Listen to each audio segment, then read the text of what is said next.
Imagine, have you ever felt like you are walking on eggshells in your own house? मुझे सच में लगता है कि ज़्यादा सीखने की ज़रूरत पेरेंट्स को है, न कि बच्चों को है। Like no matter what you do, it's never good enough. Or maybe you have been told, I am doing this because I love you, right after something that felt wrong. Why are parents sometimes so toxic? I know, just hearing that sentence can make some people uncomfortable. Because for many of us, questioning parents is like breaking a scared rule. But let's be honest with each other for a moment. Have you ever heard these lines? You are not allowed to talk back. I'm your parent, so I am always right. You should be grateful. I sacrifice everything for you. Stop being dramatic. You are just too sensitive. If any of these sounds familiar, you are not alone. In 2020, WHO report estimated that 1 billion children experience emotional, physical, or psychological violence every year. Yes, billion, not million. And guess who the most common source is? Not strangers, parents and caregivers. So if you ever feel guilty for feeling hurt by your parents, if you have ever wondered, am I the problem? This video is for you.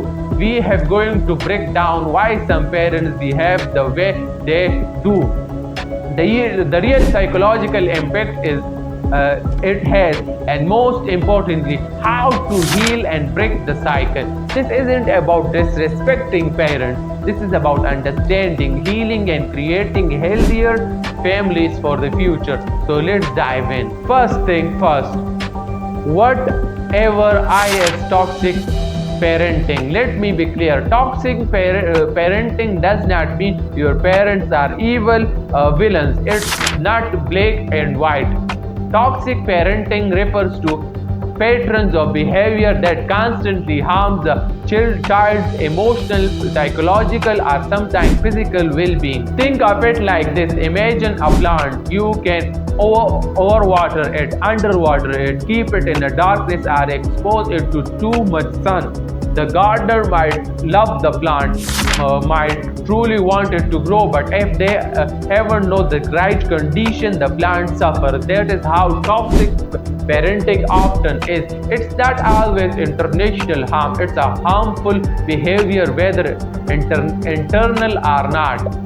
Toxic parenting includes things like constant criticism, emotional manipulation, physical punishment, controlling behavior, comparing you to others, invalidating your feelings, invading your privacy, and using fear as a tool for discipline. Here is a critical thing. Toxic parenting is not automatically toxic parenting. Setting boundaries, having rules, teaching discipline, these can be healthy. The difference, the healthy parent teaches you to think for yourself. Toxic parenting teaches you to fear thinking for yourself. A healthy parent say, I disagree with your choice, but let's talk about it. A toxic parent say, you will do what I say or else. And here is it very complicated. According to research from the American Psychological Association, many parents who engage in toxic behavior believe they are doing the right thing. They think strictness equals protection, control equations love, and that is where the generational cycle begins. Being a parent is a job of great responsibility, but Indian parents take it to an extreme level where they want to take the smallest to the biggest decision of their life. What will my son become? Where will he marry? With whom will he meet? What work will he do? When will he do all these things? You must have heard from your parents in your childhood, my son or daughter will fulfill my dreams. My son will make us proud when he grow up. In India, a child is often considered a burden on parents. The pressure to make parents proud, top the class, get admission in IIT or IIMs, can feel overwhelming. Now, before we go deeper, we need to address the elephant in the room. Why is this conversation so difficult in our culture? Because we have been raised with one fundamental belief: parents can never be wrong. Think about it. From childhood, we are taught that questioning your parents is disrespectful, that talking back is a sin, that even if they hurt you, you should stay silent because they are your parents. They must know best. In our society, family honor is everything, and protecting that honor often means protecting the parents' reputation, even at the expensive of child's mental health. I have seen family where a child is struggling with anxiety, depression, or trauma, but instead of addressing it, they say, "What will people think? Don't tell anyone, keep it inside." There is always this massive lack of mental health awareness. Many people in our culture don't even have the guts to talk about emotional abuse or psychological trauma. They don't recognize it because it's been normalized for generations. And here is the painful truth: society is struggling to protect parents, not children. When a children speak up about being hurt, they often labeled as rebellious, ungrateful, or disrespectful. Meanwhile, the parents' behavior is excused with phrases like "they did their best," or even every parent makes mistake. But there is a difference between making mistake and creating lasting psychological damage. We need to be able to talk about the difference without being labeled as bad kids. According to a study published in the Journal of Family Philosophy, children raised in culture with high parental authority but low emotional support show significant higher risk of anxiety and depression in childhood. We are carrying these wounds without our adult life, and we are not even able to acknowledge them. So here is a big question: why do parents become toxic? And this is where we need to have empathy, even though it's hard. Most toxic parents don't wake up and think, "How can I damage my child today?" Most of them are operating for their own unhealing trauma, their own childhood trauma. Your parents were a child once too, and many of them experienced the exact same treatment or worse. They were hit, criticized, controlled, and emotionally neglected. But because that was normal, they internalized it. They think, "I turned out fine, so I will do the same." But did they turn out fine, or did they just learn to suppress their pain? Let's be real, life is hard. Many parents are dealing with the stress, financial problems, job insecurities, and pressure. So when you are in stress, you don't have the emotional bandwidth to be patient. You snap, you lash out, you control whatever you can control, and unfortunately that's often your child. Research from the American Institute of Stress show that parents experiencing chronic financial stress are a percent more likely to insult in harsh parenting behavior. It does not excuse it, but it explains it. Lack of education about mental health. Many of our parents grow up in an era where the therapy was seen as a crazy people stuff, where emotions are weakness, where mental health literally wasn't discussed. They don't know about attachment theory, emotional regulation, or the impact of childhood trauma because they were never taught. They are parenting with the tools they have, even if those tools are broken. Repeating what they experience is a generational cycle. Your grandfather hit your father hit you, but because he thinks that is right deep down, but because it's all the knows. It's the blueprint have we given. According to the National Institute of Child Health, approximately 30% of abused children will grow up to abuse their own children. not destiny, but it's a powerful pattern. Culture norms that normalize strictness. In many cultures, being strict is seen as being a good parent. Being emotionally warm is such as making your child soft. Physical discipline is acceptable. Emotional experience are discouraged. These culture norms shape parenting behavior cross generation. Here is something parents really admit: they are scared. Scared that if they are not strict, they will go astray, show weakness, we will stop respecting them.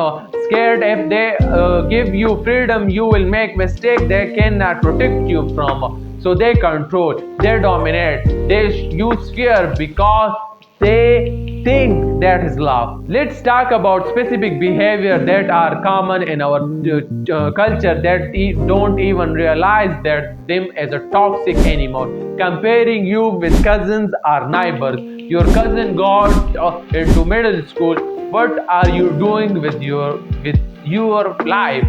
This is emotional abuse dressed up as motivation. Insulting your dreams. Art that is not a real career. You want to be a YouTuber, get a real job. They dismiss your passions, teaching you that your dream don't matter. Making fun of your appearance or choices.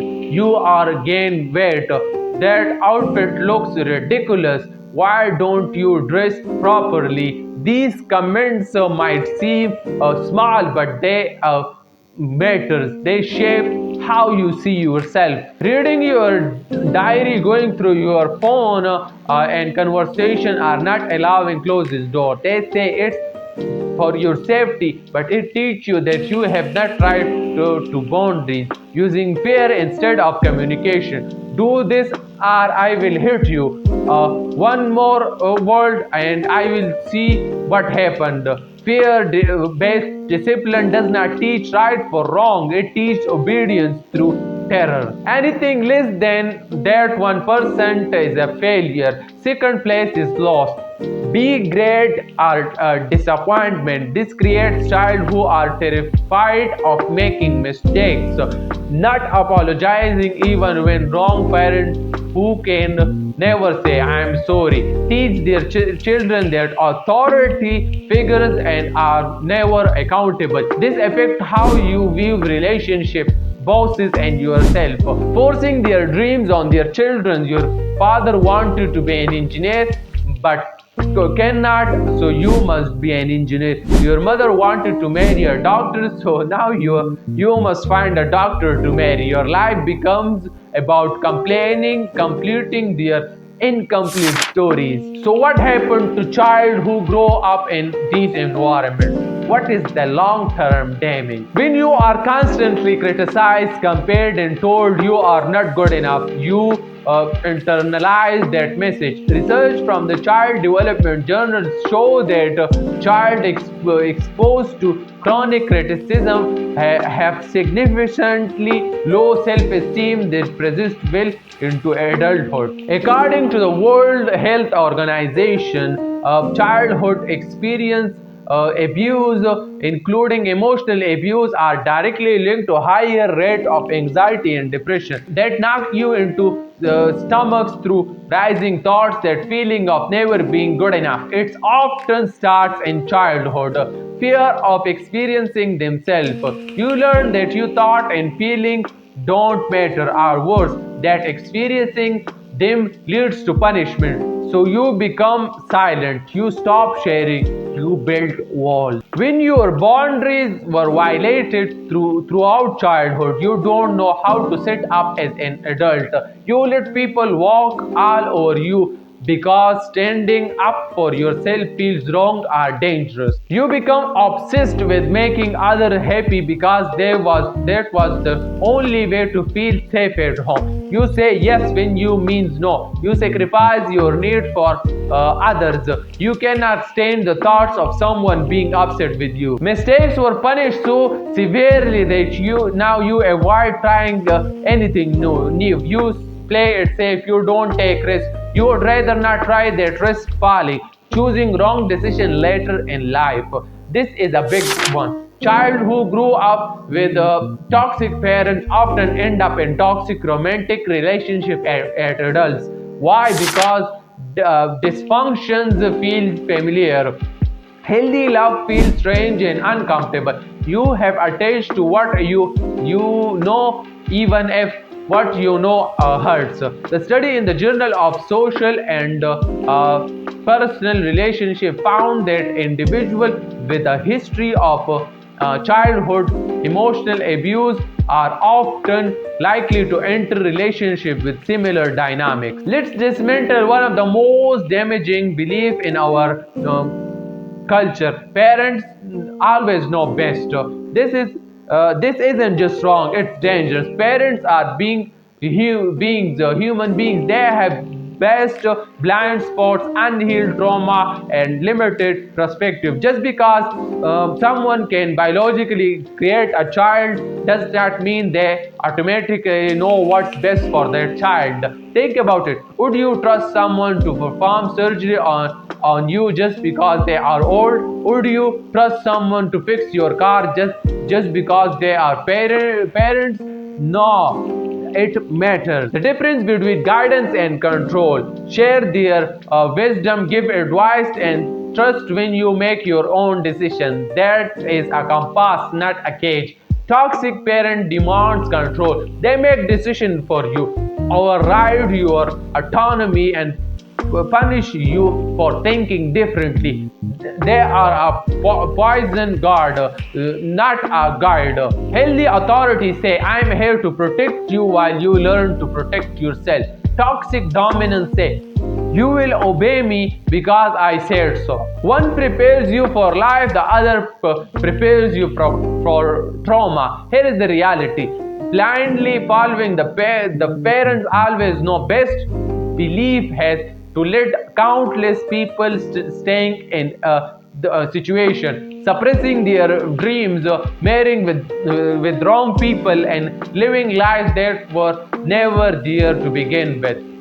Respecting your parents does that mean never questioning things. In fact, the most loving thing you can do something is to recognize what they are wrong and choose a different path. So the $1,000,000 question: how do you deal with toxic parents while still respecting them? This is incredibly difficult because you are trying to protect yourself while maintaining a relationship with people who might not even acknowledge there is a problem. Boundaries aren't walls, they are guidelines. They tell people how to treat you. Start small. Maybe it's I need privacy in my room, or I don't want to discuss my bed anymore. When you set a boundary, expect resistant toxic parents often see boundaries as disrespect, but hold firm. Your mental health matters. This is hard but crucial. When emotions run high, nothing gets resolved. That's right. I statement. I feel hurt when instead of you always. Stay calm even when they don't match their energy. You cannot control their reaction, but you can control yours.